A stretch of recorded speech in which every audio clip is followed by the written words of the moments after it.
All right, welcome back everyone. Today, figured let's make another video, another day, another G80 M3 video. Today I want to talk about 5 things that I actually love about the G80 M3 and why I think it's probably one of the best cars to buy, especially if you're looking for something that's great day to day. This is the car. So let's hop in, let's go for a quick drive, and let's talk about why I would say this is probably one of the best cars to own today. I know the front end always gets a lot of criticism, but it's not one of the things I love about the G80 M3, but let's talk about everything else.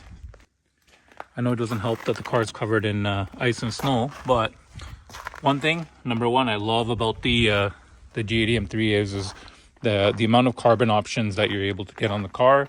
Carbon everything, carbon mirror, of course the carbon top, everything from carbon lip, carbon diffuser. Again, sorry, covered in debris from winter, but all around tons of carbon. Hop into the interior and more carbon. You know, you got the carbon around the steering wheel, carbon trims, carbon right here around pretty much the center console area. Yes, I know the car needs a detail. AGL will be hitting you up again soon. I'd say there's a great bit of detail in carbon options that you're able to get on the cars, which I think, you know, is amazing. I'm more of a fan of more of the wet carbon style versus the dry carbon. Do you guys prefer, you know, the dry carbon look or the wet carbon look? I personally love the wet carbon look. So let's quickly close the garage and then head out. You know, just the appeal overall of the M3 is, you know, amazing as well. You know, I like the fact that sometimes I'm driving and, you know, sometimes people will look at the car, just, you know, driving by, kind of blends in on the road till you really actually get kind of closer to it and realize that it is an M3. Day to day, that's exactly what I want. I don't want to stand out like, you know, driving the Cullinan or, you know, some of the other cars like the SVJ or the GT. Sometimes it's, you know, you just want to drive, enjoy, and, you know, that's pretty much it. And getting right into it, the second thing that I love about my G80 M3 is the manual transmission.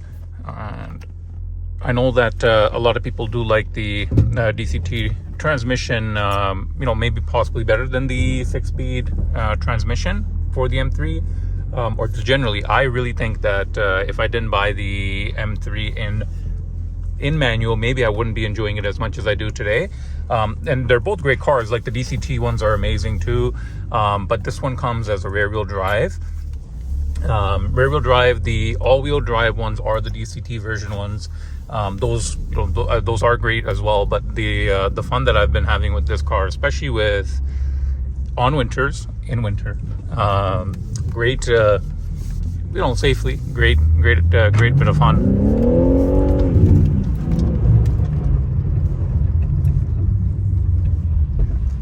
They're very, very fun cars. You know, great sounding as well.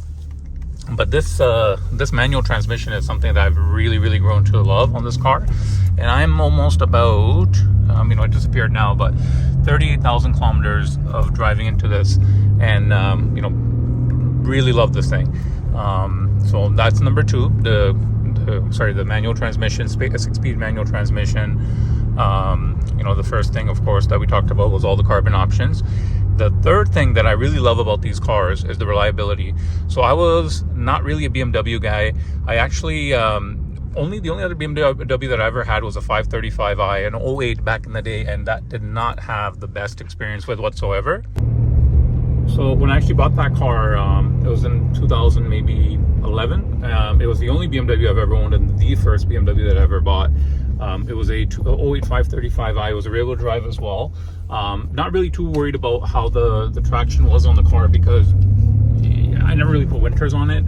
Back then you used that whole trick of throwing, you know, sandbags in the cars and whatnot and whatever to see if you can catch some traction.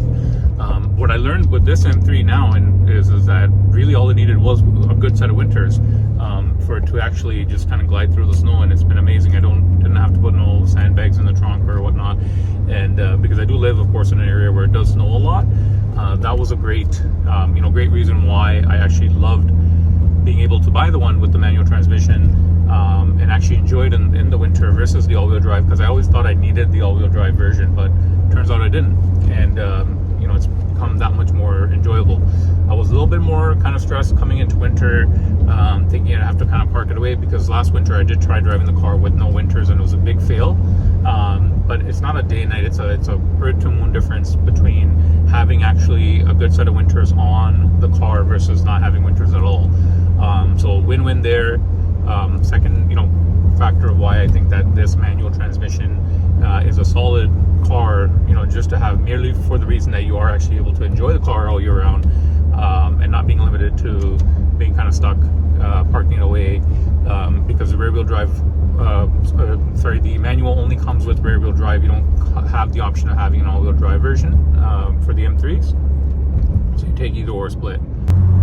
So point 2 and 3 actually tie in together perfectly, because point 2 of what I love about my G80 M3 was with the transmission being rear wheel drive, but also the reliability, which tie in perfect, because this car has been extremely reliable. 37 or 38,000, we can check when we pull over, but almost 38,000 kilometers into the car, with hard driving, enjoying the car, not really babying it, I'm being honest with you guys, actually enjoying the car for what it's meant to be driven. And a year and a half or so into it, and I think this car is solid. That's probably not what, that's not what anyways, but anyways, been very impressed with how reliable it is.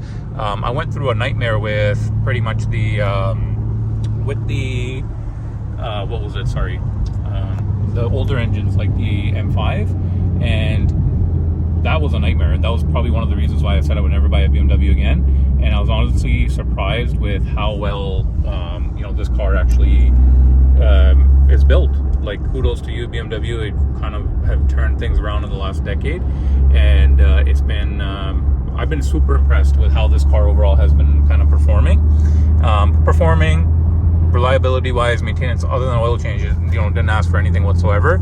I remember the 5 Series back in the day, that 535, every maybe 500 kilometers, 600 kilometers, it had a new issue, and I'd have to go take that car and drop it off for some sort of work, and I kind of got fed up. At one point, I remember 6 months in, I was already like 15 grand into maintenance on the car, and the thing it had a chronic issue. It would always keep misfiring, like the idling on it, and anything we did, we tried everything, and I just kind of gave up on that thing and took the loss and sold it. And that's why I super impressed, like, for somebody who didn't think they would buy a BMW again for that reason. Extremely impressed with the reliability of the car. Here's actually a bonus point: fuel economy. It's actually pretty good. I'm surprised mostly, actually, then again, it is a twin turbo V6 motor. It is a decent amount of power. Remember, these are 0 to 60 in 3.9 seconds, I believe it is, 0 to 60 miles per hour. So based on that, and being a V6 3-liter twin turbo, you'd expect it to be pretty reasonable with the fuel economy. And sorry, I know before anyone says my dash is all dusty, remember where I live. I live in Canada. I live in like a very, very kind of, you can clearly kind of tell where we deal with a lot of snow, debris. It's a little more clear today, but it gets extremely dusty and quick. That's why actually I go to Rated Detailing, go to TG Shop so much to get the cars clean so much, is just to try my best to keep up with maintaining the cars. But the problem is as much as I could go right now and get this thing cleaned and like it's literally get dirty again, the winter does look nice and all, but it's kind of hard kind of keeping up and maintaining the cars. Like it does get annoying, but I mean, the problem is what do we really do in the winter months? Sorry, that was just a very kind of side note ramble, and I should drink my coffee before it starts spilling. But that was just another bonus point there, that the cars, being a V6 twin turbo, the fuel economy is actually pretty good. Point number 4 is the comfort seats. A lot of guys, or girls, do actually get the racing bucking carbon seats, which look beautiful, and a lot of the ones you guys see online, a lot of nice extreme colors. But I actually went with the comfort seats. That was one of the reasons why I actually bought this car. It had the black comfort seats, black exterior. I wanted black. The car was ready, delivered. Somebody, I guess, ordered it, didn't pick it up, and it was perfect. It was exactly what I wanted. Rear wheel drive, manual, comfort seats, black exterior, all blacked out, and I thought it was, the perfect car for day to day, exactly what I wanted to get. But the reason why I went with the comfort seats is because I do a lot of driving, and I knew this car was going to be used as a daily driver. Was I did not want to get the racing carbon seats. They look beautiful, but anyone that has one with those seats can vouch and comment and say that they're not the most comfortable, I'd say, if you're going to put a lot of driving in, or get a lot of driving in, which is why I love this particular M3 for that reason. Is these seats. It's same thing with my SVJ as well. I used to have an SVJ that had the racing seats, and I went through hell with those. They're super sore back, breaker, and like you can't do that every day. And kudos to anyone that does, because it's not easy. But having the ability to be comfortable, drive a manual, and still enjoy it, with the performance. Remember, it's stock. The car's a very nice sounding car. Does it need to be modded? Yes, it does need an exhaust, tune, everything. And I do need to lower the car. I do need to, add some spacers, give it a nicer appeal. Overall, the car's still a beautiful car as is in stock form. Still a nice sounding car, but some of those things I do need to add. But yeah, so point 4 was comfort seats. I love the comfort seats on this G80 M3. Now the final point number 5. I love the value for the car. Remember, we're in Canada, so everything I'm talking about is in CAD. In the US, of course, especially now with the dollar, kind of all over the place, right? Based on configurations, based on options, based on many factors, you can get, cars all over kind of the price range, whether it's on the used market, whether it's a new car you're building. These start here, I believe. I still got to look at the build sheet. I have it in my email. I believe the starting base price on them is around the 90 kind of range. Like this one in particular, the 24. But mine was with options and luxury tax. That was 128 CAD. So like whatever, especially now with the US dollar, that's under 100 anyways. But you can, regardless of being an all-wheel drive version, new in the Canadian market, you're like anywhere from like maybe 15 all the way up to 140, 50, 160. And then if you're really a bigger enthusiast, you get into more of these CS models, maybe 180, 190, you hit on those CS model cars. But this particular car was a 128 build with luxury tax. And remember, we pay luxury tax, and then we also pay obviously our HST, so we're paying 23% tax on top of the purchase price.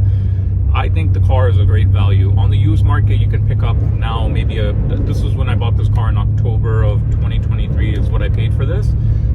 You can probably pick up a used one now, if I'm not wrong. Somebody can correct me. You could probably pick up a 24 at maybe 100. I haven't paid attention to them much in a while, maybe in the 90s. And I think that for the price, this is a great value car. The quality of overall just how the car is built, I think BMW has actually perfected, now with the interiors. I know some people have some mixed opinions between like Mercedes versus Brampton and the interiors. And I've owned a lot of cars, and just in our family we have a lot of cars. And this is an unbiased opinion. I'm not a huge Mercedes fan. I'm not a huge BMW fan. I'm not either or. As you guys can tell, I have different, variety of cars. I love cars overall, but an unbiased and true opinion between the two interiors, I can say that the BMWs, it might be different for maybe the other, non-M version cars. But if we were to compare just 63 model cars to like these M model cars, I would say that the M model cars, BMW actually has a better built interior. It feels more durable, well built, and the quality overall, in my opinion. And Mercedes used to have a very good interior quality build, but I feel in the last little bit that there's been some sort of a shift, and I don't know how to word it correctly. Maybe somebody else can help me out here with that. But and this is just my opinion, and somebody may come back and say, hey, well, no, my Mercedes has a lot nicer interior. Yeah, it probably does, right? But I just think overall that the build quality has gone up with BMW quite a bit, and I think it's a tad bit better right now than Mercedes. But again, let me know your input, what you guys think. the value is amazing for the car, and I truly do believe that if I had to pick a car to drive, and if I could only solely pick one car out of my whole collection of everything, it would be the M3. The M3 would come before everything, because I love the fact that it's 5-seater, somewhat sporty. Well, no, not somewhat. It is a sporty car, but sporty, manual, rear-wheel drive, 4-door car, with, you know, all the carbon options, well built, good performing. You know, you can tune it, lower it, do everything. And I would say, based on that, it is a overall, you know, amazing purchase. In the US, I think they're in USD, what are they, 70 USD, 80 USD ballpark in this year range. And in that price range, it's very hard to find a car that's kind of got it all. And I think that whether you go with a manual or an all-wheel drive M3, I think this is the car, and you can close your eyes and not worry when it comes down to reliability. Maybe a different case back in the day, but in, you know, these ones now, the current generation, nothing to worry about.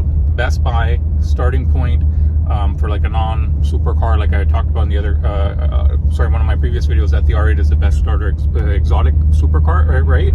I would say the M3 is the best sports car to buy, and I hope anyone that's watching, you guys are enjoying the videos. You know, as I always say in the other videos, I'm still new to YouTube, I'm still learning. Bear with me. I will work on getting the content better as time goes, and I appreciate all the positive feedback, all the input, and together let's continue to grow this channel, because all I am here to do is to show you guys my love for cars, passion for cars, and I hope we can all enjoy it together. Thank you again for tuning in. Please make sure you subscribe, comment, like, and let me know if there's anything else you guys want to see. Until next time, thank you.